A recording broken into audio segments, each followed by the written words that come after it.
to kind of talk about some of the symptoms from trauma. So we have avoidance symptoms. So do you do things like excessive cleaning, staying too busy back to back all day long? Are you an overworker, workaholic?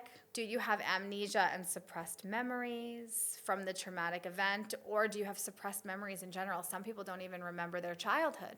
Do you have numbness and the inability to connect with others? Do you have the inability to enjoy life or feel love? Do you feel disconnected from your partner, disconnected from sex, things like that? Are you feeling as though you are on autopilot in your life? Do you isolate yourself and not want to attend social events? Do you have a lack of connection? Do you have the inability to orgasm? All of these things are symptoms of trauma. So if you experience these things, you are in the right place. There's also hyperarousal symptoms like hypervigilance, being stuck in fight, flight, freeze, or fawn mode. These can lead to having emotional outbursts or anger issues. Do you have issues concentrating or issues with attention, ADHD, things like that, ADD, on medication for that? Do you have tension, agitation, and impatience in your life, difficulty falling asleep? And do you have hypersensitivity and feeling as if people are attacking you?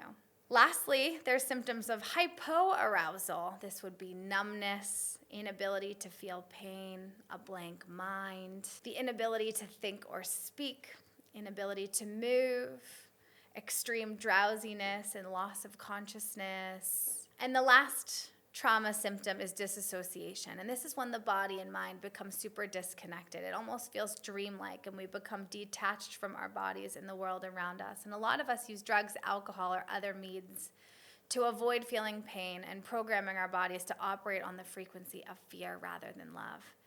And this fear-based operation attracts more fear until we face it. So facing the fear and recognizing that life doesn't have to be scary opens us up to experiencing a range of emotions.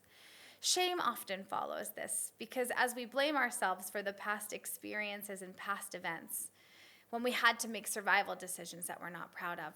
For example, someone who has experienced sexual trauma might live a life of promiscuity out of fear of rejection, which can lead to deep rejection and regret. And releasing the shame and anger from the body is crucial because the next thing up would be the anger that would need to be released for not setting our boundaries, and it happens step by step. So we have to calm our nervous system. Our autonomic nervous system constantly communicates with our brains, trying to make sense of the messages that it receives from the body, and this process is called neuroception, which involves the subconscious storing of beliefs, wounds, and memories. And if our nervous system doesn't feel safe, we get caught in a traumatic loop. Sympathetic mobilization is when we feel unsafe, we become critical of ourselves, and we avoid communication, and we misinterpret facial expressions as threats. And this survival mode makes us reactive rather than responsive. A regulated nervous system allows us to connect and be compassionate to ourselves and to others. And this can't happen in survival mode because that is outside of the conscious awareness. So when we practice presence and being in the moment, it helps us to avoid suffering and adapt to life's challenges. Answer some of these questions. Have you been stuck in survival? Is it easy to engage with others? Does it feel safe coming out of survival mode? Does it feel safe to connect? Do unfamiliar situations feel unsafe to you?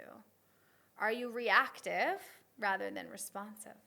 These are all signs that trauma is running in the body. So the sympathetic system, fight or flight, causes dilated pupils, dry mouth, accelerated heart rate, and rigid muscles. The parasympathetic system, this is our rest and digest. This allows us to slow down and helps us replenish and restore. So these are two parts of our nervous system. Our nervous system helps us sleep, breathe, and feel emotions. And Peter Levine says our nervous system needs challenges to stay healthy. And without challenge, we lack vitality and we can't handle life, which is why purpose is so important, because purpose gives us a reason to endure pain and grow, because we know that the pain is the bridge to the pleasure.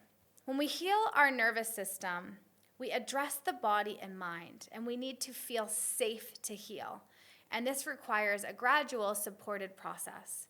It's not about doing more work, but honoring your peace and creating calmness for yourself every single day. So there's a lot of steps to regulate your nervous system. The first is with the body. We need to do breath work, proper nutrition, proper gut health, get proper sleep, somatic releases, stress responses, and meditation.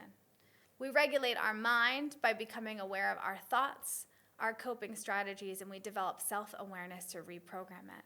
We work with our nervous system with connection and seeing how we connect with others, because we are divine beings that are destined for safe love and connection. So if we're not connecting with others, again, this is a sign of trauma.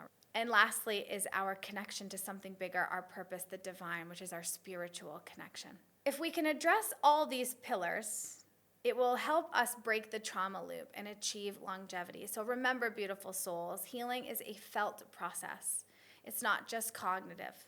So take it slow, be kind to yourself, and honor your journey. You've got this.